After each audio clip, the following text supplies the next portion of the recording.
Oke, Assalamualaikum warahmatullahi wabarakatuh. Halo semuanya, perkenalkan saya Izaur Roma. Pada kesempatan ini saya akan menjelaskan materi ini penting dalam mata kuliah akuntansi keuangan lanjutan 1 untuk kelanjutan dari bab 11 tadi.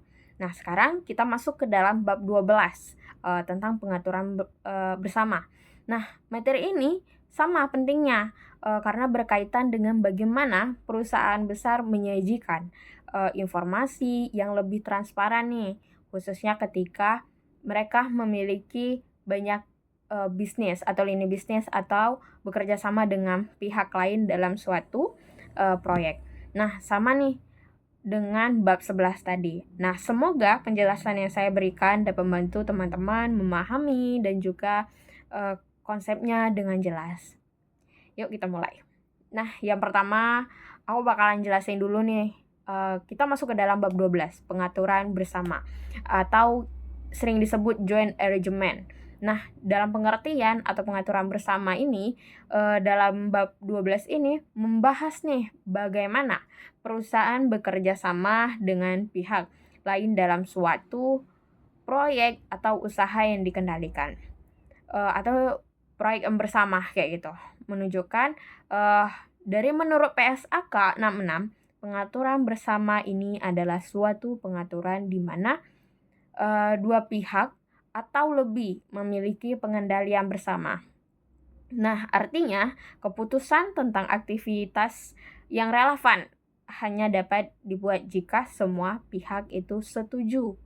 Nah, pengendalian bersama diperlukan nih ketika resiko, pengaruh, atau keuntungan dari aktivitas usaha dibagi bersama. Nah, jadi dalam kunci penting dalam bab 12 ini, pengendalian bersama itu pengendalian yang terjadi jika terdapat perjanjian. Kok perjanjian ini dalam kontraktual yang mengatur pembagian hak dan kewajiban. Lalu ada juga keputusan nih, keputusan operasional yang penting yang membutuhkan persetujuan semua pihak yang memiliki kontrol. Jadi jika ada satu pihak pun yang memiliki otoritas dominan atas kegiatan tersebut. Jadi lalu ada juga yang harus bersama itu namanya jenis pengaturan bersama. Nah, secara garis besar ada dua jenis pengaturan bersama, yaitu ada joint operation karakternya. Dari setiap pihak memiliki hak langsung atas aset dan tanggung jawab atas kewajiban. Lalu tidak selalu ada entitas terpisah. Nah, para pihak itu yang mengakui secara proporsional itu seperti ada aset, lalu ada kewajiban, lalu ada pendapatan, lalu ada beban. Jadi sesuai porsi kepemilikan. Nah, jadi aku akan ngasih contoh nih. Contohnya nih, ada PT A dan juga PT B. Berbagi nih pengguna mesin pabrik selama misalnya 5 tahun. Jadi masing-masing menanggung biaya operasional sesuai porsi 50/50. Jadi dalam pembukuan atau 50/50 maksudnya tuh. Jika PT A memiliki 50% hak atas pabrik, perusahaan akan mengakui 50% aset, 50% beban, dan juga 50% pendapatan atas operasional tersebut. Lalu yang kedua, itu ada joint venture karakternya. Bisa para pihak memiliki hak atas aset bersih, net asset. Lalu bukan atas aset individual. Misalnya biasanya tuh melakukan entitas terpisah, misalnya perusahaan baru. Lalu ada para venture tidak membukukan atas aset dan kewajiban operasional secara langsung, tetapi menggunakan metode ekuitas. Nah, contohnya nih aku kasih lagi, yaitu dari PT A dan juga PT B itu mendirikan entitas baru nih bernama PT AB misalnya untuk proyek perumahan. Lalu PT A ini memiliki 60% saham, sedangkan yang B tadi, PT B ini memiliki 40%.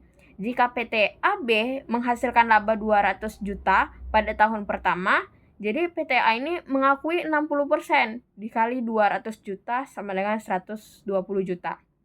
PT B mengakui 40% dikali 200 juta sama dengan 80 juta. Pencatatannya bukan pendapatannya dari penjualan proyek, tetapi laba dari investasi metode ekuitas.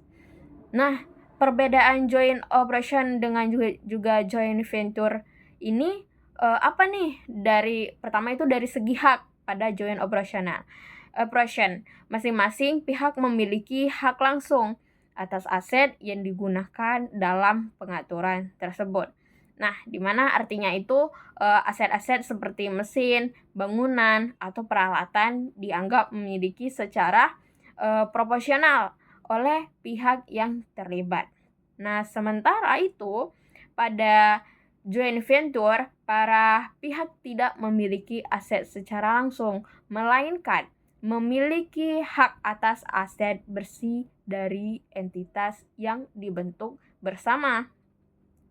Nah, dengan kata lain, mereka ini berbagi kepemilikan terhadap laba bersih dan nilai bersih entitas, bukan pada aset individual. Jadi ya, yang kedua ini tadi, dari sisi kewajiban dan juga joint operation, para pihak memiliki tanggung jawab langsung atas kewajiban atau beban yang timbul dari kegiatan bersama. Nah, dengan sesuai porsi kesepakatan mereka. Sebaliknya, pada joint venture, kewajiban yang ditanggung oleh entitas terpisah yang dibentuk bersama. Jadi para venture hanya bertanggung jawab nih sebesar kontribusi dan kepemilikan mereka terhadap entitas tersebut. Lalu yang ketiga itu dari segi pencatatan akuntansinya, itu joint operational menggunakan pendekatan proporsional, yaitu yang diartikan masing-masing pihak mengakui aset, kewajiban, lalu pendapatan dan juga beban itu sesuai porsi kepemilikan mereka dalam pengaturan. Nah, sedangkan joint venture tadi itu menggunakan metode ekuitas nih, di mana setiap pihak itu mencatat investasi awal dan selanjutnya menyesuaikan nilai investasinya berdasarkan bagian laba atau rugi nih yang dihasilkan oleh entitas venture bersama. Nah, apalagi nih perbedaannya? Terakhirnya itu aku bakalan contoh nih. Praktiknya juga berbeda nih contohnya. Joint operational dapat terlihat pada kasus ketika dua perusahaan berbagi nih penggunaan fasilitas produk seperti pabrik atau mesin tanpa membentuk perusahaan baru. Nah, sementara joint venture ini biasanya terjadi ketika pihak-pihak bekerja sama itu mendirikan entitas baru. Nah, seperti bisa aku contohin perusahaan proyek properti atau perusahaan eksplorasi yang kemudian dikelola dan jadi sehingga dimiliki bersama. Nah, pentingnya pengaturan bersama, perusahaan itu memilih pengaturan bersama karena beberapa alasan nih, seperti mengurangi resiko proyek besar, lalu ada juga berbagi modal dan keahlian, lalu memperluas jangkauan operasi, lalu mengakses pasar baru, dan juga meningkatkan efisiensi operasional. Nah, karena sifatnya yang saling berbagi resiko, standar akuntansi harus memastikan juga nih pencatatannya yang dilakukan secara adil dan juga mencerminkan hak serta kewajiban sebenarnya. Nah, dari sekian bab 12 ini yang aku jelasi, mungkin demikian penjelasannya mengenai pengaturan bersama pada bab 12 ini.